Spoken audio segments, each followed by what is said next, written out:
ॐ अज्ञानतिमिरान्धस्य ज्ञानाञ्जनशलाकया चक्षुरुन्मीलितं येन तस्मै श्रीगुरवे नमः।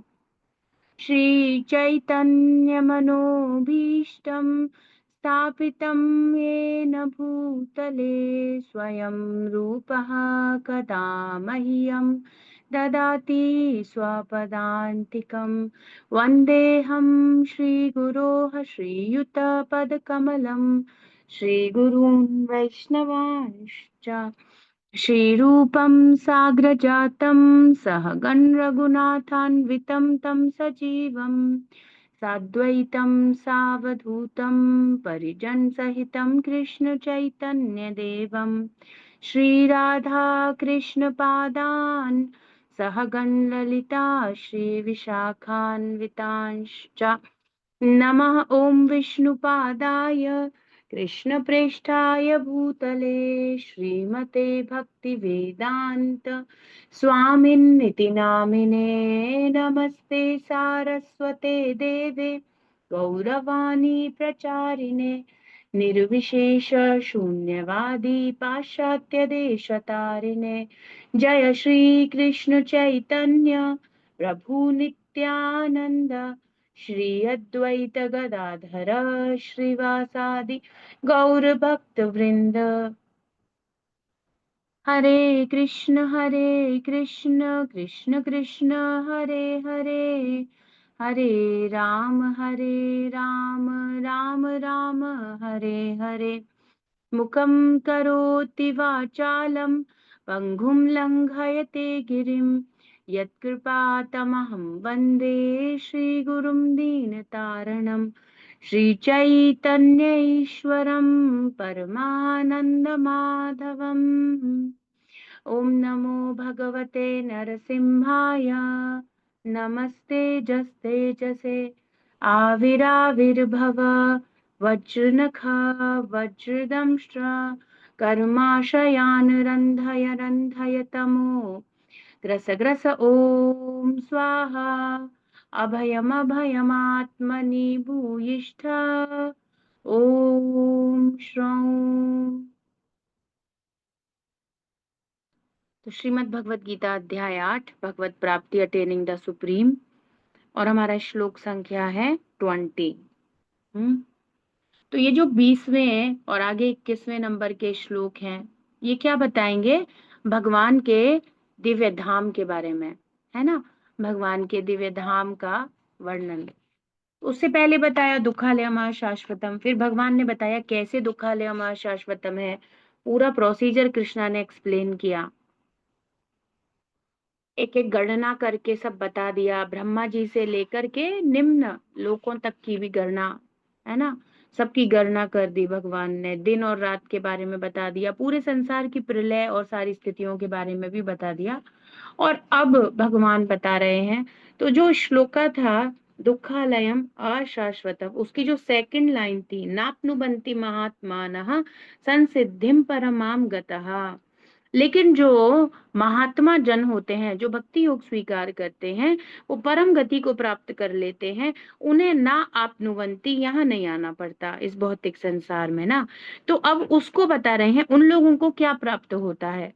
तो ये तो बता दिया, माम उपेत्य पुनर्जन्म दुखालयम अशाश्वतम, इस संसार के बारे में बता दिया कि दुखालयम अशाश्वतम कैसे है। इवन एकदम एकदम पूरा अच्छे से एक्सप्लेन कर दिया भगवान ने। अभी भगवान कह रहे हैं कि 8.20, 8वां अध्याय 20वां श्लोक, परस्तस्मात्तु भावोऽन्यो अव्यक्तो व्यक्ता सनातनः यः स सर्वेषु भूतेषु नाश्यत्सु न विनश्यति। शब्दार्थ अनुवाद तात्पर्य श्रील प्रभुपाद जी के द्वारा। विश्व गुरु श्रील प्रभुपाद की जय। तो क्या बता रहे हैं? परम दिव्य है, ट्रांसीडेंटल स्थिति।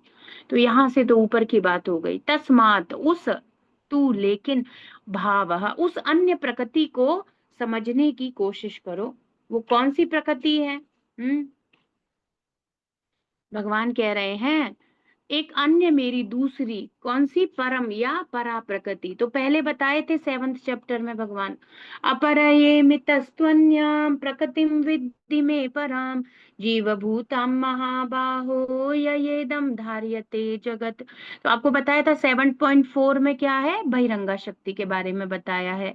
7.5 में अंतरंगा शक्ति या पराशक्ति के बारे में बताया है। भगवान ने कहा था एक और मेरी दिव्य परम प्रकृति है, परा प्रकृति कहलाती है। हम्म, परा प्रकृति, है ना। तो उसी के बारे में भगवान कह रहे हैं, परह तस्मात् तू भाव अन्यः, एक दूसरी और है, एक दूसरी मेरी प्रकृति है। भाव अन्यः, एक दूसरा नेचर है, वो परम है, ट्रांसीडेंटल है। और कह रहे हैं अव्यक्त व्यक्त सनातनः। तो यहाँ पर जो अव्यक्त होता है या व्यक्त होता है, ये भूतवा भूतवा प्रलीयते होता है, इससे अलग है, वो सनातन है, वो शाश्वत है, इससे डिफरेंट है वो।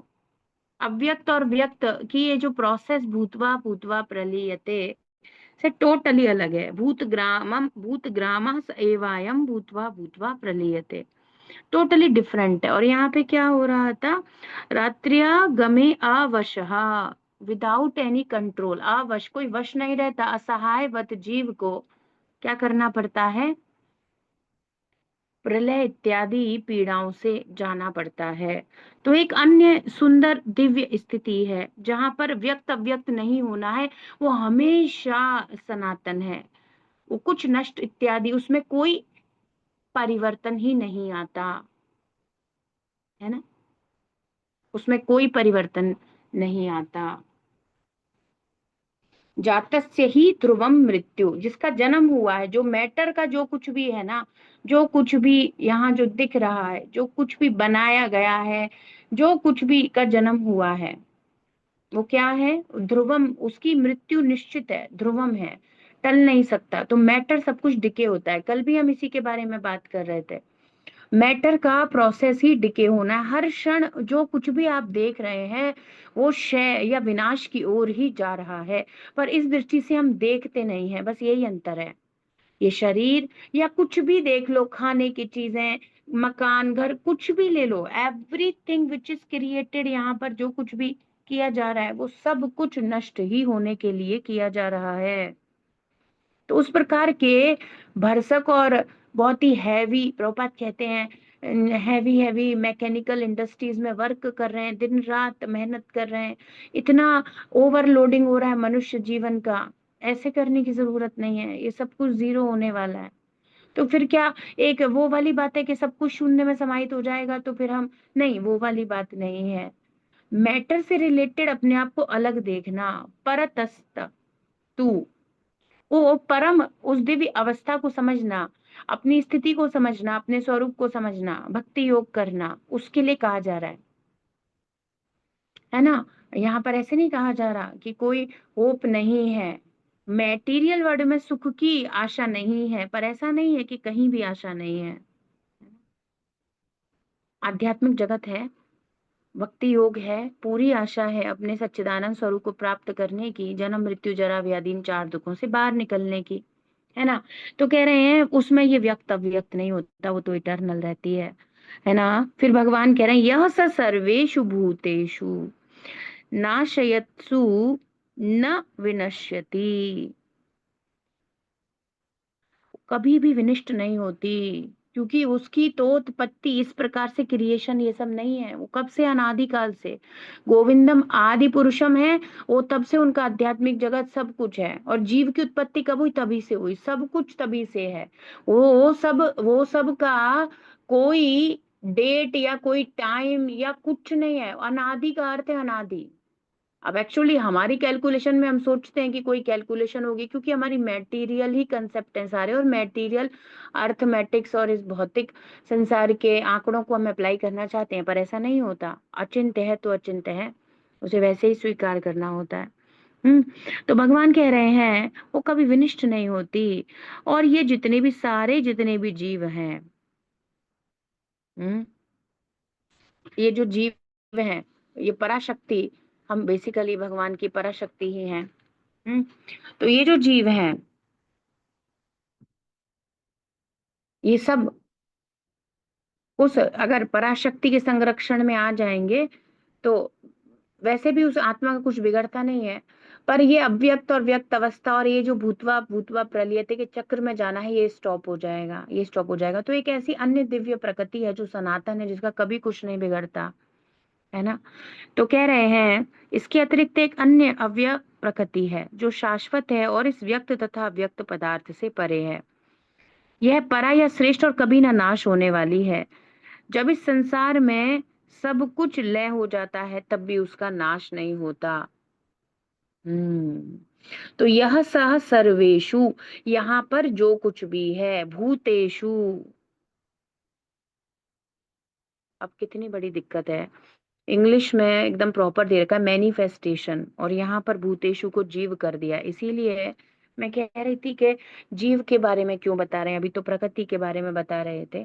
तो एक्चुअली मीनिंग क्या है, यहाँ जो कुछ भी आपको प्रकट दिख रहा है ये सब कुछ नष्ट हो जाता है, लेकिन ना विनश्यति, वो परा प्रकृति नष्ट नहीं होती। इसीलिए हमेशा ओरिजिनल टेक्स्ट जो हमारा ओरिजिनल भगवत गीता है उसको लेकर बैठना चाहिए। एकदम से ही इन्होंने ऐसे बोला भूतेषु मतलब जीव, और इवन ये जो भगवत गीता है हिंदी की, ये भी ओरिजिनल ही है, हम इसी को ले रहे हैं, फिर भी दिक्कत है। एक शब्द से मीनिंग चेंज हो जाता है।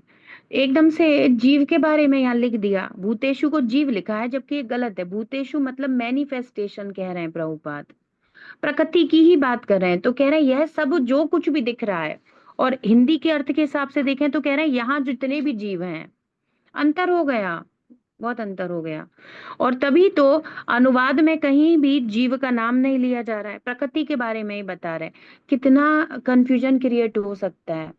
और वो तो प्रभुपाद की कृपा है कि हम दोनों को लेकर के हमेशा इंग्लिश और हिंदी को लेकर के बैठते हैं, और वहां से मैं मैच करती रहती हूँ और देखते रहते, तो एक्चुअली हम प्रॉपर मीनिंग समझ पाते हैं श्लोका का, वरना तो बड़ी दिक्कत है।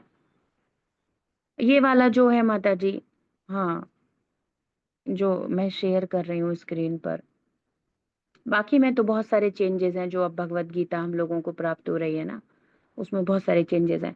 तो एक्चुअली देखो, हाँ, yet there is another nature which is eternal and is transcendental to the manifested and unmanifested matter, है ना। तो अतिरिक्त एक अव्यय प्रकृति है जो शाश्वत है, अव्यक्त और व्यक्त से अलग रहती है। वो कुछ अव्यक्त व्यक्त नहीं, वो सनातन है, उस पर कोई प्रभाव कोई चेंज नहीं पड़ रहा कि व्यक्त हो रही है अव्यक्त हो रही है, वो सदा रहती है, उसमें कोई परिवर्तन नहीं होता।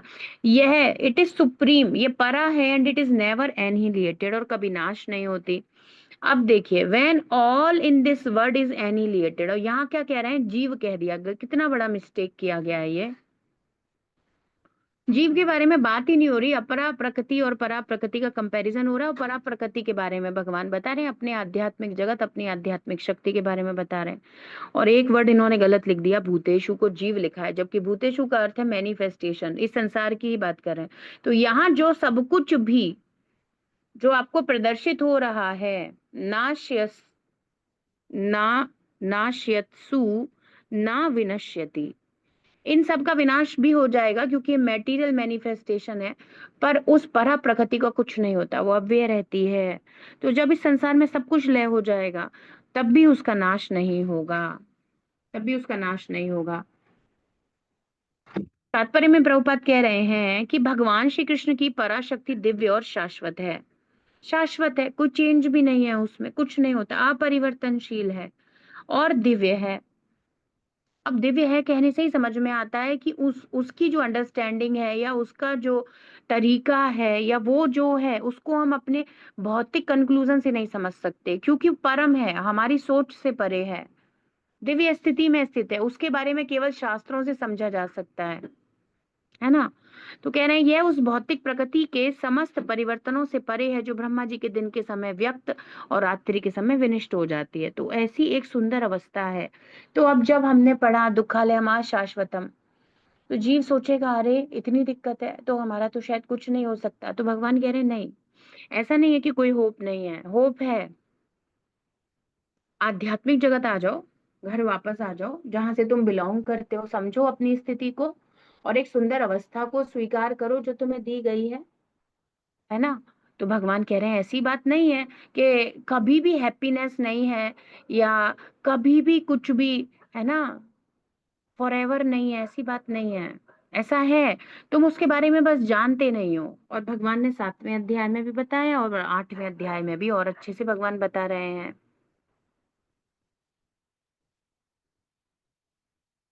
हम्म। तो कह रहे हैं कृष्ण की पराशक्ति भौतिक प्रकृति के गुणों से सर्वथा विपरीत है।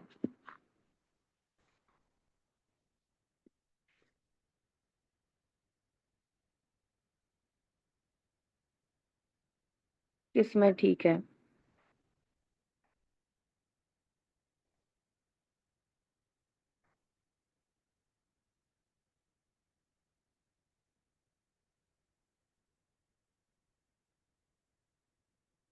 हम्म।